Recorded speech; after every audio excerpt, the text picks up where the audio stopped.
안녕하세요, 도자기입니다.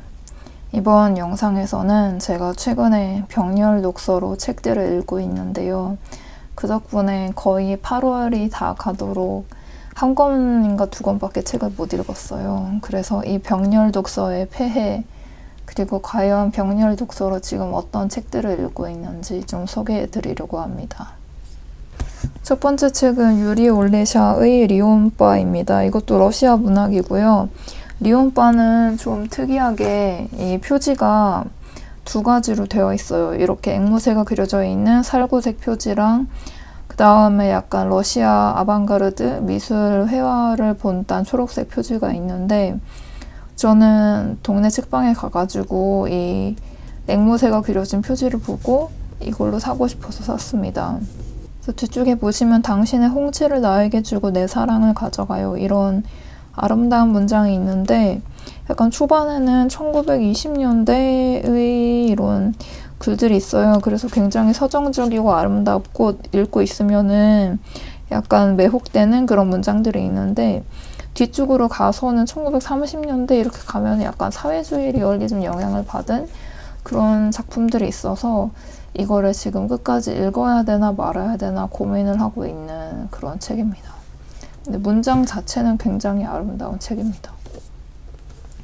그 다음에 또 지금 읽고 있는 러시아 문학이 또 있는데요. 바로 난 지금 잠에서 깼다, 러시아 고딕 소설입니다.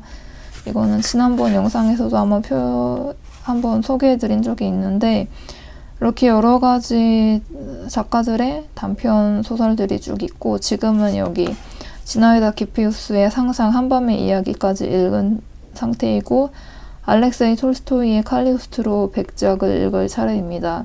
이게 러시아 고딕 소설이라고, 고딕 소설 하면 좀 대표적인 떠오르는 게 그 메리 셸리의 프랑켄슈타인 이런 거잖아요. 그래서 프랑켄슈타인 자체도 약간 메리 셸리랑 그 지인들이 모여서 약간 그런 고딕 소설 이야기를 하는 자리에서 말해줬던 이야기였던가, 약간 그런 이야기를 들은 적이 있어요. 그래서 약간 그런 이야기 류의 약간의 그 러시아 우화 같은 성격도 있으면서도 그러한 뭐 영국의 칙칙한 날씨에 어울리는 고딕 소설 느낌들이 지금까지 상상 한밤의 이야기까지는 쭉 있습니다. 제일 기대되는 건 지금 미하일 불가코프의 책입니다. 제가 미하일 불가코프 책을 좀 좋아해가지고, 그 다음에 또 러시아 문학 중에서 지금 몇 달째 못 읽고 있는 책이 있는데, 바로 마리아 스테파노바의 장편소설 기억의 기억들입니다. 이 책도 몇 번이나 소개를 해드렸는데 일단 좋아요. 약간 가족들의 기억을 되짚어가는 그런 과정인데 왜 이렇게 안 읽혀지는 걸까요? 저도 잘 모르겠네요. 그래서 지금은 이 정도 읽었습니다. 기억과 역사에 관한 이야기들이 쭉 담겨 있어요. 기억이 어떻게 역사가 되는지, 기억과 역사는 어떻게 다른지, 약간 그런 것도 있고, 가족의 역사가 어떻게 기억의 역사로 남고 뭐 역사가 되어 있는가, 그런 것들이 쭉 나와 있는데요. 이런 책들은 약간 밀도가 워낙 깊은 책들이라서 약간 진도가 잘 안 나가는 것 같아요. 그래도 좋은 책입니다. 그리고 지금 최근 타르코프스키 희생의 재개봉을 기다려서 타르코프스키 시간의 각인, 이 책을 한 장을 읽었어요. 첫 번째 장은 타르코프스키의 시작을 알리는 그런 거였고, 이반의 어린 시절 어떻게 해서 했는지 그런 책이었는데, 타르코프스키 영화 중에서 노스텔지아를 제일 좋아하거든요. 그리고 타르코프스키 책은 최근에 하나 다 읽은 게 있어요. 마침 그것도 잠깐만 소개를 해드릴게요. 바로 이 책입니다. 타르코프스키 기도하는 영혼. 이거는 영화로도, 다큐멘터리 영화로도 나온 걸로도 아는데, 예를 들어서 제가 좀 영성에 대해서 최근에 관심이 많은데, 여기에는 사회가 영성을 필요로 하면 예술 작품을 만들어내기 시작한다. 예술가들을 만들어내기 시작한다. 영성을 필요로 하지 않을 때 사회는 예술을 필요로 하지 않게 되지만 그 결과 불행한 사람들이 늘어난다. 그래서 타르코프스키 영화가 저는 개인적으로 약간 영성과 관련된 영화라고 생각하는데, 저는 특별한 종교를 믿지는 않지만 영성에 대해서는, 그러니까 약간 신의 존재나 신성이나 그런 거에 대해서는 의미가 있다고 생각하고 그것에 대해서는 믿거든요. 그래서 이런 타르코프스키의 그래서 영성에 관한 대화가 나오는 것도 좀 인상 깊게 읽었습니다. 또 영성이 나온 김에 관련된 책을 최근 또 병렬 독서하고 있는 걸 하나 소개해 드릴게요. 바로 초월과 자기 초월입니다. 이 책은 제가 지금 독일 철학 개론 그 강의를 짓다에서 듣고 있는데요. 독일 철학 개론 강의를 듣고 있는데 이 짓다에서 종교 철학 강의도 하는 거예요.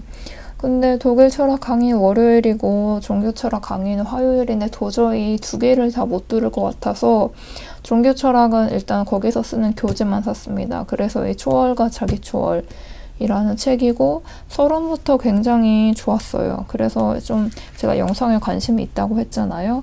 그래서 그 영성이 무엇인지 그리고 학자마다 이것을 바라보는 자세가 좀 다르더라고요. 그런 것에 관한 책인데 제가 이거를 조금 압축 지금도 얘도 한 3분의 1 정도밖에 안 읽어서 지금 스피노자 이야기, 헤겔 이야기가 막 시작되고 있는데 약간 인간은 너무 자기 자신에게 얽매여 있으면 바라보지 못하는 세계가 있지 않을까 이런 생각이 해서 사람들이 종교에 막 관심을 가지고 종교 철학에 관해서 철학적으로 학문적으로 관심을 갖는 것도 결국에 이 자기 초월의 길로 나아가는 과정이라고 생각을 하거든요.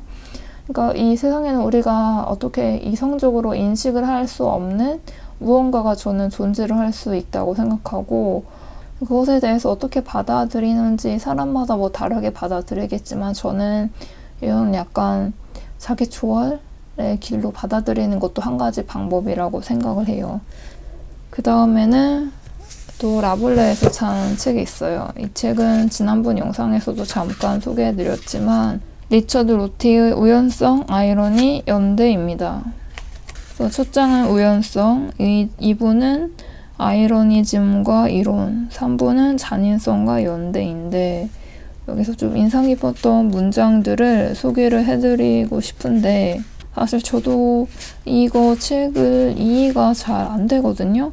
그런데 뭔가 읽고 있으면은 마음이 좀 편안해지고 그러는 게 있어요. 왜 그런지는 모르겠지만 그래서 좀 첫 번째 언어의 우연성이 1장이었는데 제가 좀 언어에 관심이 많다고 해드렸잖아요. 그래서 새로운 어휘의 창안은 낡은 도구를 대신할 새로운 도구의 창안이다. 이런 말들이 있었고 제의 관점에 따르면 우리가 말하는 방식을 바꾼다는 것은 우리 스스로의 목적을 위해 우리 자신을 바꾸는 것이다.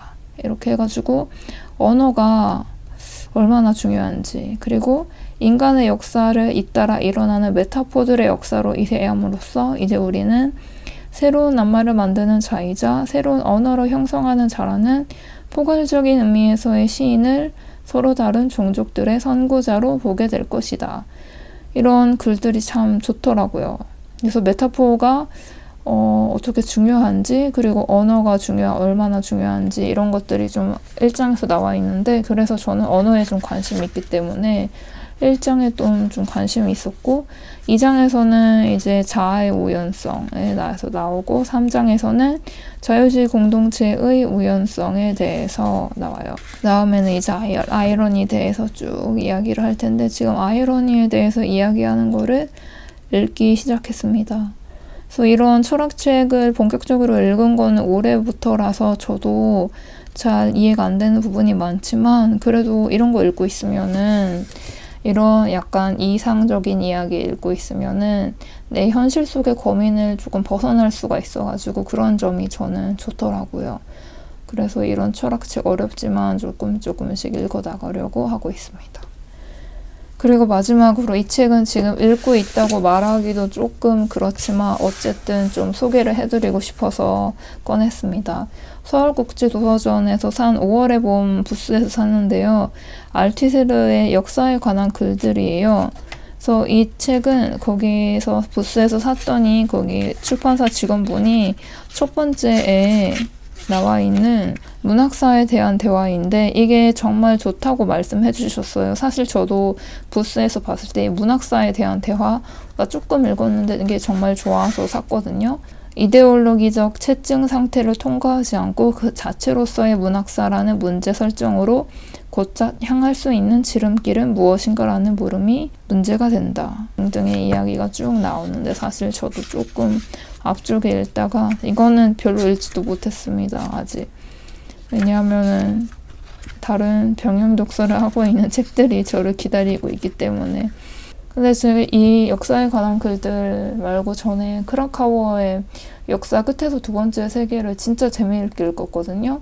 근데 그 책도 사고 나서 읽는데 거의 2년인가 3년이 걸렸기 때문에 이 책도 아마 읽는데 그 정도의 시기가 걸리지 않을까 이런 생각을 하고 있습니다.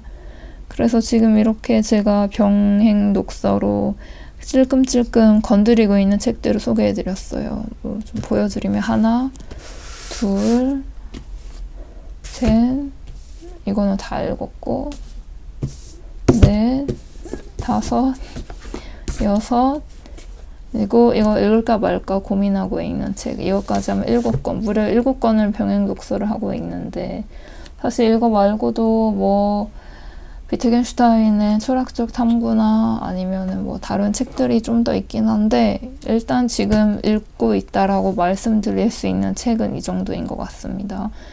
과연 이 책 중에서 8월달 안에 다 읽을 수 있는 책을 읽을지는 모르겠지만, 그래도 이렇게 한 번씩 병행 독서를 한 자의 최후를 보여드리고 싶어서 이번 영상을 한번 찍어보았습니다. 이번 영상도 봐주셔서 감사드리고, 다음 영상에서도 또 다른 책 이야기로 찾아뵙도록 하겠습니다. 감사합니다.